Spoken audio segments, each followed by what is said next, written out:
प्रकृति ने सब चीज़ें अपने अनुसार जन के कल्याण के लिए, सर्व के लिए, समस्त जीव जंतु और प्राणधारियों के लिए तालमेल कर कर बिठा कर रखी हुई हैं। जो जहाँ जैसे होना चाहिए प्रकृति ने उसकी उत्पत्ति वैसे ही की है। केवल मनुष्य को छोड़कर बाकी सब चीज़ें, सभी योनियाँ, सभी जीव जंतु जहाँ होने चाहिए वहीं पर हैं। प्रकृति या पृथ्वी के ऊपर 3 प्रकार के जीव हैं, नभचर, जलचर और थलचर। नभचर का अर्थ वायु या आकाश में विचरण करने वाले, जलचर का अर्थ जो जीव जल के अंदर रहते हैं, और थलचर का अर्थ जो मिट्टी या ज़मीन पर रहते हैं।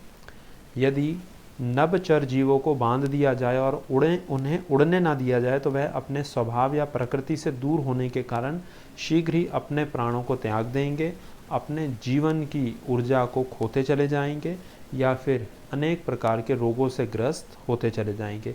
इसी प्रकार से जलचर जीवों को, जैसे मछली है उसे पानी के अंदर ही रहना है, तभी प्रकृति ने उसे पानी के अंदर ही जन्म दिया है। उसे पानी से दूर कर दिया जाए तो वह शीघ्र ही तड़प कर अपने प्राणों को त्याग देगी। इसी प्रकार से मनुष्य और कई अन्य जानवरों व पशुओं का जन्म थल में हुआ है।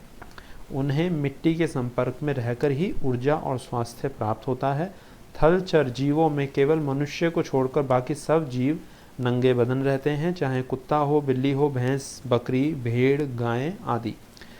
सभी मिट्टी में ही सोते हैं, मिट्टी में ही उठते हैं, मिट्टी में ही बैठते हैं, नंगे पैर मिट्टी पर चलते हैं। तो समय के अनुसार बहुत से परिवर्तन आए जिन परिवर्तनों ने मनुष्य को मिट्टी से दूर कर दिया। मनुष्य ने पैरों में जूता पहन लिया, मिट्टी के बर्तनों में भोजन पकाना और खाना बंद कर दिया। वर्तमान समय में इसमें भी परिवर्तन हुआ है। जमीन पर सोया करते थे, नहाने के लिए मिट्टी का ही प्रयोग किया करते थे, शरीर को मिट्टी से ही रगड़ा करते थे। नदियों में बहते हुए, झरनों में बहते हुए जल से स्नान किया जा सकता था। तो इसी प्रकार से कई सारे बदलाव ऐसे हुए हैं जिन्होंने मनुष्य को मिट्टी से या पृथ्वी से, उनकी मूल प्रकृति से दूर कर दिया है।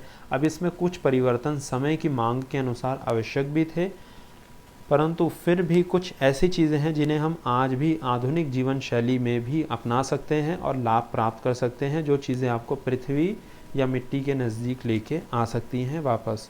उन्हीं कुछ चीज़ों की चर्चा पृथ्वी तत्व चिकित्सा के अध्याय में हम आने वाले वीडियोज़ में करेंगे। इसमें कुछ विशेष विषयों पर चर्चा की जाएगी, जैसे नंगे पैर पृथ्वी पर चलना, किस प्रकार से आप इसको अपने जीवन शैली में शामिल कर सकते हैं और मिट्टी के गुणों को और लाभों को प्राप्त कर सकते हैं। मिट्टी पर बैठना, लेटना और समय व्यतीत करना, मिट्टी स्नान, मिट्टी की पट्टियाँ, पोषक तत्व और भोजन से संबंधित अन्य चर्चा आने वाली वीडियोस में की जाएंगी, जिनकी जानकारी प्राप्त करके आप स्वयं को मिट्टी, पृथ्वी या प्रकृति के नज़दीक रख सकते हैं।